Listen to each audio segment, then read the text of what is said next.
اور ان کا نام و نشان تک نہیں بچا.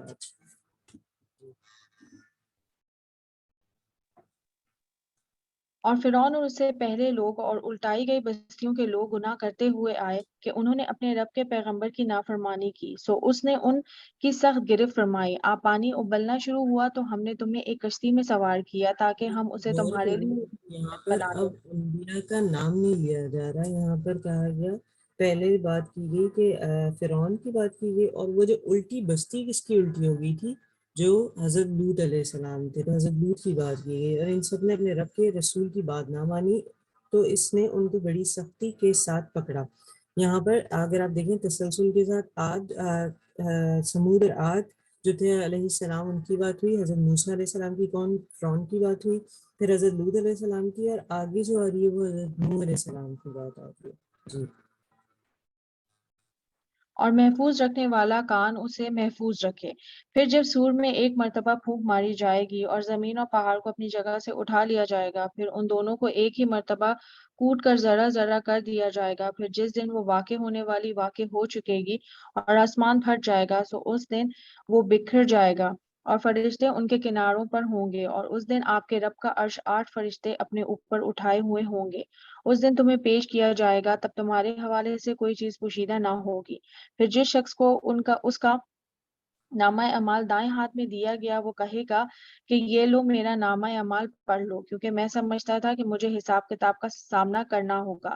سو وہ من چاہی زندگی میں ہوگا، بلند و بالا باغات میں، جن کے میوے جھکے پڑے ہوں گے. رغبت کے ساتھ کھاؤ پیو، یہ بدلہ ہے ان اعمال کا جو گزرے ہوئے دنوں میں تم آگے بیچ چکے ہو. اور باقی رہا وہ شخص جس کا اعمال نامہ اسے دائیں ہاتھ میں دیا گیا، وہ کہے گا کہ اے کاش مجھے میرا اعمال نامہ نہ ہی دیا جاتا اور مجھے معلوم بھی نہ ہوتا کہ میرا حساب کتاب کیا رہا. اے کاش کہ موت ہی آ کر فیصلہ کر جاتی. میرا مال میرے کسی کام نہ آیا، مجھ سے میری سلطنت چھن گئی، اسے پکڑ کر جگڑ لو. پھر جہنم میں اسے داخل کر دو، پھر ایک زنجیر میں جس کی لمبائی 70 گز ہے اسے جگڑ دو، کیونکہ یہ عظمتوں والے اللہ پر ایمان نہ لایا تھا اور مسکینوں کو کھانا کھلانے کی ترغیب نہیں دیتا تھا. سو آج یہاں اس کا کوئی گرم جوش دوست نہیں ہے، اور زخموں کی دھوون کے علاوہ اس کے لیے کوئی کھانا نہ ہوگا. اسے سے وہی لوگ کھائیں گے جو گنہگار ہوں گے. سو میں ان چیزوں کی قسم کھاتا ہوں جو تم دیکھتے ہو اور ان چیزوں کی بھی جنہیں تم نہیں دیکھتے. بے شک یہ ایک معزز رسول کا لایا ہوا کلام ہے. یہ والے ہوں گے، دائیں ہاتھ والے، سیدھے ہاتھ والے ہوں گے، وہ تو اللہ تعالیٰ کی طرف سے نعمتیں پائیں گے، ان کے پسندیدہ عیش میں بھی ہوں گے. لیکن جو بائیں ہاتھ والے ہوں گے وہ جہنم والے ہوں گے. اور آپ ان کا عمل دیکھیں کتنی چھوٹی چھوٹی اس میں باتیں کہی گئی ہیں، جن میں سے ایک چیز کیا ہے کہ وہ لوگوں کو کھانا نہیں کھلاتے ہیں. تو یہاں پہ بتایا جا رہا ہے کہ اللہ تعالیٰ نے اگر آپ کو مال و اسباب دیں تو غریبوں کو کھانا کھلائے گا. جی یہ کسی شاعر کا کلام نہیں ہے، بہت کم تم ایمان لاتے ہو، اور نہ ہی یہ کسی کاہن کا کلام ہے، بہت کم تم نصیحت حاصل کرتے ہو. یہ کلام رب العالمین کا نازل کردہ ہے، اور اگر وہ اپنے پاس سے کوئی بات بنا کر ہماری طرف منسوب کر دیتا تو ہم اسے دائیں ہاتھ سے پکڑ لیتے. میرے بیل ہوئی ہے تو میں ایسا دیکھ لوں، آپ میں سے کوئی کنٹینیو کرنا چاہے تو پلیز. G sorry. کون جی کرنا میں چاہے گا؟ پڑھوں. جی پڑھیے. آیت نمبر بتائیں سورہ حقہ کی.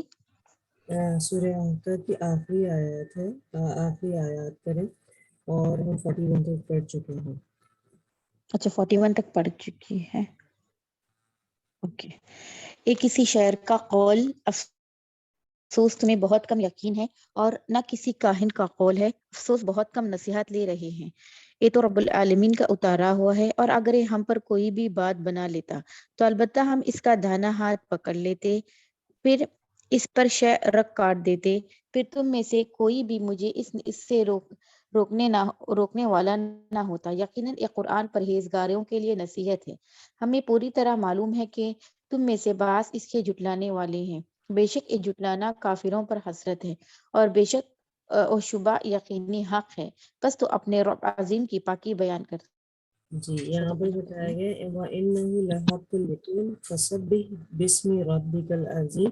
یہ بتایا گیا کہ یہ بالکل یقینی حق ہے، بس اے نبی صلی اللہ علیہ وسلم اپنے رب عظیم کے نام کے ساتھ تسبیح کریں. اگر آپ غور کریں گے تو آخری آیات میں جتنی بھی سورہ آئیں گی ان میں بہت زیادہ تذکیرہ ذکر ہے. تو آگے جو ہے سورہ ہماری معارج شروع ہو رہی ہے جو مکی ہے، اس کے بھی 2 رکوعات ہیں اور 44 آیتیں ہیں. جی اسے شروع کرتے ہیں.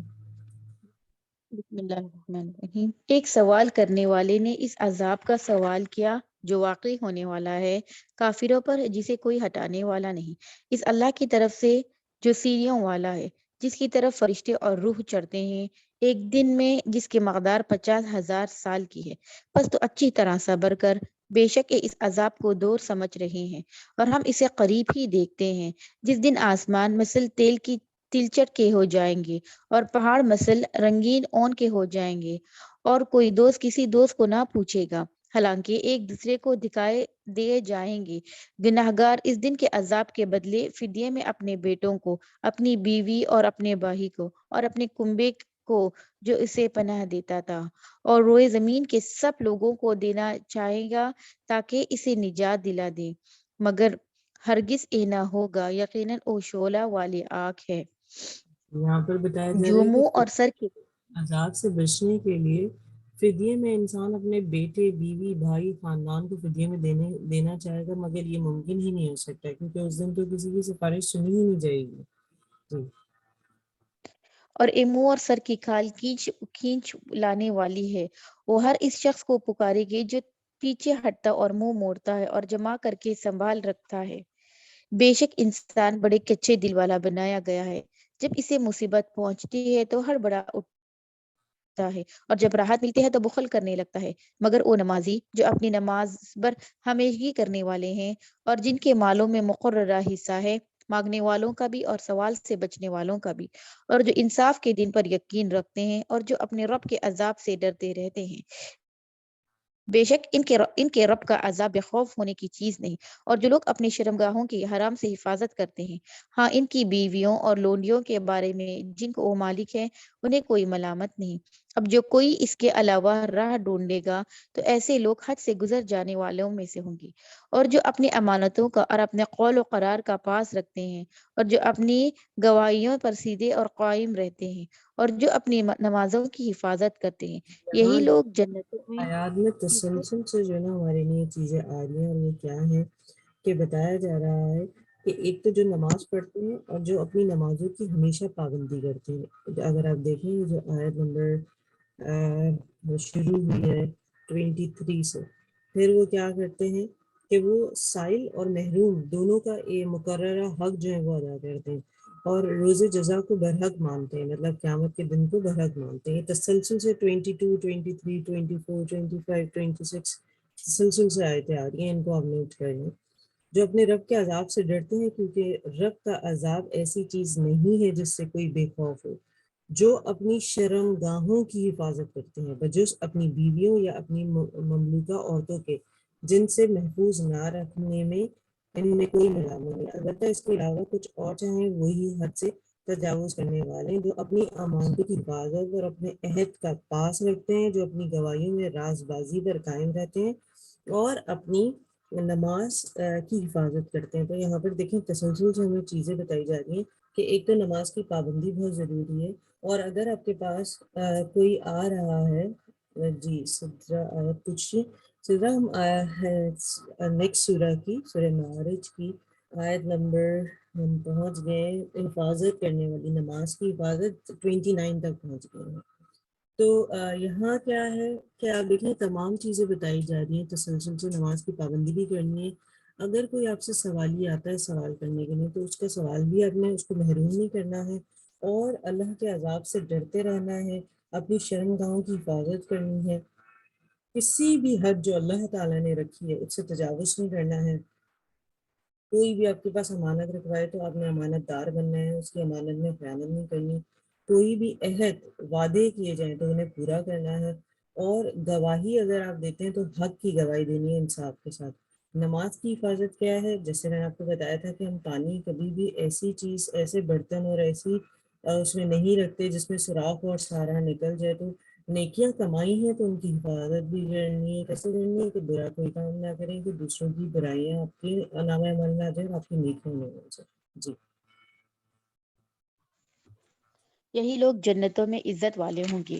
ان لوگوں کی مثال دیکھ لیں کہ ان لوگوں کو قرآن کیا ہے فرما رہے کہ معزز اور مکرم ہے اگر آپ یہ تمام چیزوں پہ چل رہے ہیں، کیونکہ یہ خوبیوں کے ساتھ نماز میں ادا کرتے ہیں اور ان کی حفاظت بھی کرتے ہیں، تو انہیں کیا کہا گیا؟ اولئک فی جنات مکرمون، کہ وہ یہ لوگ عزت کے ساتھ جنت کے باغوں میں رہیں گے۔ جی بس کافروں کو کیا ہو گیا ہے کہ وہ تیری طرف دوڑتے آتے ہیں دائیں اور بائیں سے گروہ کے گروہ، کیا ان میں ہر ایک کے ایک توقع ہے کہ وہ نعمتوں والی جنت میں داخل کیا جائے گا؟ ایسا ہرگز نہ ہوگا۔ ہم نے انہیں اس چیز سے پیدا کیا ہے جسے وہ جانتے ہیں، بس مجھے قسم ہے مشرقوں اور مغربوں کے رب کی، ہے کہ ہم یقیناً قادر ہیں اس پر کہ ان کے اوس ان سے اچھے لوگ لے آئے، اور ہم عاجز نہیں ہیں۔ بس تو انہیں جگڑتا کھیلتا چھوڑ دے، یہاں تک کہ یہ اپنے پاس اس دن سے جا ملے جس کا ان سے وعدہ کیا جاتا ہے، جس دن یہ قبروں سے دوڑتے ہوئے نکلیں گے، گویا کہ وہ کسی جگہ کی طرف تیز تیز جا رہے ہیں۔ ان کی آنکھیں جھکی ہوئی ہوگی، ان پر ذلت چھا رہی ہوگی۔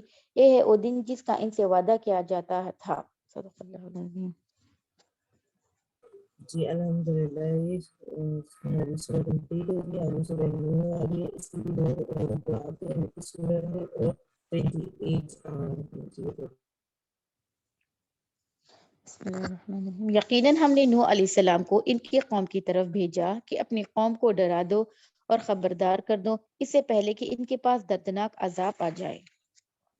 نوح علیہ السلام نے کہا، اے میرے قوم، میں تمہیں صاف صاف ڈرانے والا ہوں کہ تم اللہ کی عبادت کرو اور اسی سے ڈرو اور میرا کہنا مانو، تو وہ تمہارے گناہ بخش دے گا اور تمہیں ایک وقت مقرر تک چھوڑ دے گا۔ یقیناً اللہ کا وعدہ جب آ جاتا ہے تو مؤخر نہیں ہوتا۔ کاش تمہیں سمجھ ہوتی۔ دعوت دے رہے ہیں، اور دعوت دینے کے ساتھ 3 چیزیں ہونی چاہیے، کیا کریں؟ ایک تو میں ان کا نبی ہوں تو آپ اطاعت کریں، اللہ کی بندگی کریں، میری اطاعت کریں، اور تمہارے گناہوں سے وہ پھر درگزر کر دے گا۔ تو انہوں نے جب نہیں مانا تو جو لوگ نہیں ماننے والے تھے وہ پیچھے رہ گئے۔ نوح علیہ السلام نے کہا کہ اے میرے پروردگار، میں نے اپنی قوم کو رات دن تیری طرف بلایا ہے، مگر میرے بلانے سے یہ لوگ اور زیادہ بھاگنے لگے۔ میں نے جب کبھی انہیں تیری بخشش کے لیے بلایا، انہوں نے اپنی انگلیاں اپنے کانوں میں ڈال دی اور اپنے کپڑوں کو اوڑھ لیا اور اڑ گئے اور بڑا تکبر کیا۔ پھر میں نے انہیں بآواز بلند بلایا، اور بے شک میں نے ان کے علانیہ بھی کہا اور چپکے چپکے بھی، اور میں نے کہا کہ اپنے رب سے اپنے گناہ بخشواؤ اور معافی مانگو، وہ یقیناً بڑا بخشنے والا ہے۔ وہ تم پر آسمان کو خوب برستا ہوا چھوڑ دے گا اور تمہیں خوب بے پرپے مال اور اولاد میں ترقی دے گا، اور تمہیں باغات دے گا اور تمہارے لیے نہریں نکال دے گا۔ تمہیں کیا ہو گیا ہے کہ تم اللہ کی برتری کا عقیدہ نہیں رکھتے، حالانکہ اس نے تمہیں طرح طرح سے پیدا کیا ہے۔ کیا تم نہیں دیکھتے کہ اللہ تعالیٰ نے اوپر تلے کس طرح 7 آسمان پیدا کر دیے ہیں، اور ان میں چاند کو خوب جگمگاتا بنایا ہے اور سورج کو روشن چراغ بنایا ہے، اور تم کو زمین میں ایک خاص اہتمام سے اگایا ہے اور پیدا کیا ہے، پھر تمہیں اسی میں لوٹا لے جائے گا اور ایک خاص طریقہ سے پھر نکالے گا، اور تمہارے لیے زمین کو اللہ تعالیٰ نے فرش بنا دیا ہے تاکہ تم اس کی کشادار ہو میں چلو پھرو۔ نوح علیہ السلام نے کہا کہ اے میرے پروردگار، ان لوگوں نے میری تو نافرمانی کی اور ایسوں کی فرما برداری کی جن کے مال و اولاد نے ان کو یقیناً نقصان ہی میں بڑھایا ہے، اور ان لوگوں نے بڑا سخت فریب کیا اور کہا انہوں نے کہ ہرگز اپنے معبود کو نہ چھوڑنا، اور نہ عود و سوا اور یغوث اور یعوق اور نصر کو چھوڑنا، اور انہوں نے بہت سے لوگوں کو گمراہ کیا۔ یا الہی، تو ان ظالموں کی گمراہی اور بڑھا۔ یہ لوگ باسبب اپنے گناہوں کے ڈبو دیے گئے اور جہنم میں پہنچا دیے گئے، اور اللہ کے سوا اپنا کوئی مددگار انہوں نے نہ پایا۔ اور حضرت نوح علیہ السلام نے کہا کہ اے میرے پالنے والے، تو روئے زمین پر کسی کافر کو رہنے سہنے والا نہ چھوڑ، اگر تو انہیں چھوڑ دے گا تو یقیناً اے تیرے اور بندوں کو بھی گمراہ کر دے گا، اور اے فاجروں اور ڈیٹ کافروں کو ہی کو جہنم دیں گے۔ اے میرے پروردگار، تو مجھے اور میرے ماں باپ اور جو ایمان کی حالت میں میرے گھر میں آئے اور تمام مومن مردوں اور عورتوں کو بخش دے، اور کافروں کو سوائے بربادی اور کسی بات سے نہ بڑھا۔ نہیں تھی آیت نمبر 23 میں یہ نام جو ہے یہ ان کے بتوں کے نام ہے۔ آج ایکچولی بیچ میں ڈسٹارشن ہو رہی ہے پوری آواز سے، تو اس وجہ سے مجھے خود بھی کم سمجھ آ رہی آپ کی آواز ہے۔ بریک ہو رہی ہے، جی